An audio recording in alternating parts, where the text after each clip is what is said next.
Livro Fenômenos Psíquicos no Momento da Morte, de Ernesto Bozano. Primeira parte. Capítulo 7. Sexta categoria. Exemplos de aparições de defunto produzidas pouco depois de um caso de morte e percebidas na mesma casa em que desce o cadáver. Todos podem aperceber-se da grande importância teórica dos casos de que nos vamos ocupar. Se chegássemos a recolher-lhes um número suficiente, representariam preciosa contribuição em favor da tese espiritualista. Essa possibilidade está, entretanto, ainda bem longe. Os fatos em questão são dos mais raros. Isso não pode espantar, dadas as condições excepcionais que são necessárias para que eles se possam produzir. Caso 55. O caso seguinte, que tiro do volume 5, página 422, dos Proceedings of T.S.P.R., é também o único que conheço. Agosto, 1886. No sábado, 24 de outubro de 1868, despedimo-nos de nossos amigos, os marqueses de Lis, com os quais permaneceremos em Malvern, para irmos a Cheltenham, residência de um cunhado de meu marido, Georges Copeland. Desde algum tempo já este estava doente, em consequência de um ataque de paralisia, que o havia reduzido à imobilidade, ficando, no entanto, perfeitamente sãs suas faculdades mentais.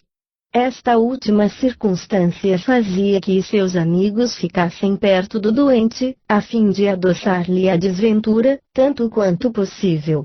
Aproveitando a pouca distância que nos separava, resolvemos, por nossa vez, fazer outro tanto. Fomos, porém, informados de que o doente já tinha outras pessoas em sua casa. Decidimos, então, ir para Cheltenham, sem o prevenir, a fim de alugar um apartamento, antes que ele o impedisse de fazer, por um convite.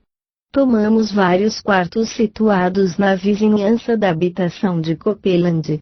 Feito isso, estávamos prontos para nos ausentar do hotel, quando muitos frascos de remédios, dispostos em uma mesa, atraíram o nosso olhar. Perguntamos se havia doentes na casa e nos informaram que certa senhora R., hóspede no hotel com sua filha, estava doente desde algum tempo. Era coisa de pouca importância e não havia perigo. Depois dessa ocasião não pensamos mais no assunto. Logo após fomos à casa de Copeland e, no correr da tarde, veio a pronunciar-se o nome dos nossos vizinhos de hotel. Copeland disse, então, que conhecia a senhora R., explicou que ela era viúva de um doutor, ex-clínico em Cheltenham, e que uma de suas filhas se casara com um professor de colégio, um certo senhor V. Lembrei-me então de ter conhecido a senhora V., por ocasião de uma recepção em casa do Dr. Berry, e ter nela feito reparo por causa de sua grande beleza, enquanto ela conversava com a dona da casa. Era tudo o que eu sabia a respeito dessas senhoras. Na manhã de domingo, à hora do almoço, observei que meu marido parecia preocupado. Terminado que foi o repasto, perguntou-me ele: "Ouviste arrastar uma cadeira, há pouco?" "A velha que mora embaixo morreu na própria cadeira, esta noite. Arrastaram esse móvel, trouxeram-na para o quarto."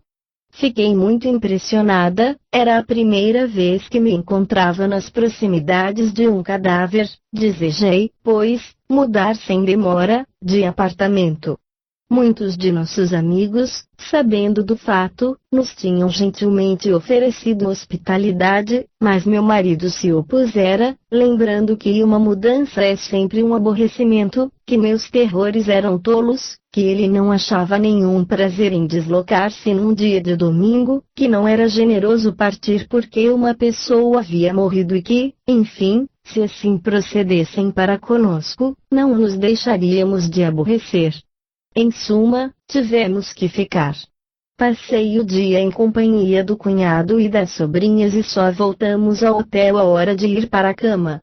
depois de haver adormecido, acordei de repente, como de hábito, alta noite, sem causa aparente e vi distintamente, ao pé da cama, um velho fidalgo, de rosto gordo, rosado e sorridente, com um chapéu na mão. Estava vestido com um casaco azul celeste, de talhe antigo, guarnecido de botões de metal, tinha um colete claro e calças da mesma cor. Quanto mais o encarava, melhor lhe discernia os menores detalhes do rosto e das vestes. Não me senti muito impressionada, depois de algum tempo ensaiei fechar os olhos durante 1 ou 2 minutos, quando os reabri, o velho fidalgo tinha desaparecido.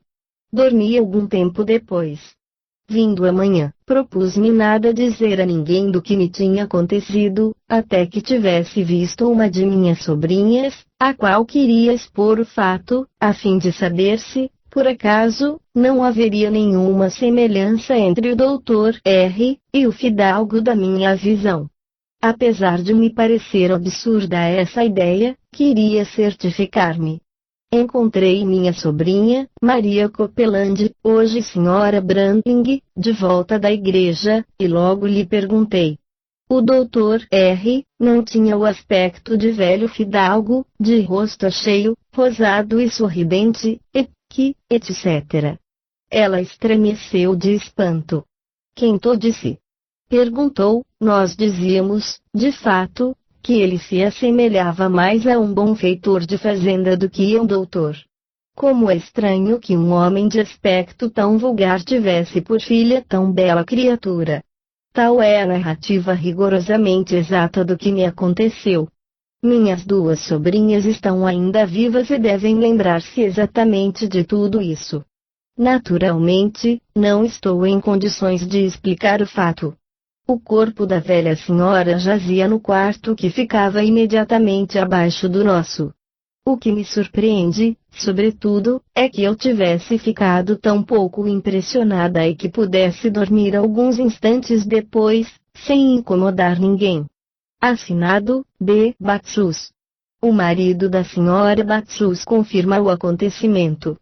Leamington, 27 de setembro de 1886. Li a narração de minha mulher a respeito do que sucedeu em Cheltenham, quando nós aí estivemos em 1868. Ela responde exatamente ao que minha mulher contou de viva voz, na manhã que se seguiu ao fato do qual perfeitamente me recordo. Também me lembro que nessa manhã mesma ela contou todos os detalhes do acontecimento à sua sobrinha. Assinado, Henry Batsus. Para mais amplos detalhes e outros testemunhos, envio o leitor aos proceedings, no lugar citado. No fato que precede, o detalhe mais importante, sob o ponto de vista teórico, é o da declaração da percipiente de não ter nunca conhecido e não haver tido nunca a ideia do aspecto do defunto Dr. R., o que levaria a admitir a realidade objetiva da aparição, afastando a hipótese de um fenômeno de autossugestão alucinatória provocado na Sra. Batsus pelo pensamento desagradável de ter perto de si o cadáver da Sra. R. Salvo se quiser encontrar a causa da visão num fenômeno de transmissão de pensamento, vindo da filha da Sra. R., pensamento que podia estar voltado para a recordação do pai, ou bem a transmissão de uma imagem análoga percebida em sonho pela mesma pessoa, interpretação que não é preciso rejeitar, porque ela parece assaz gratuita.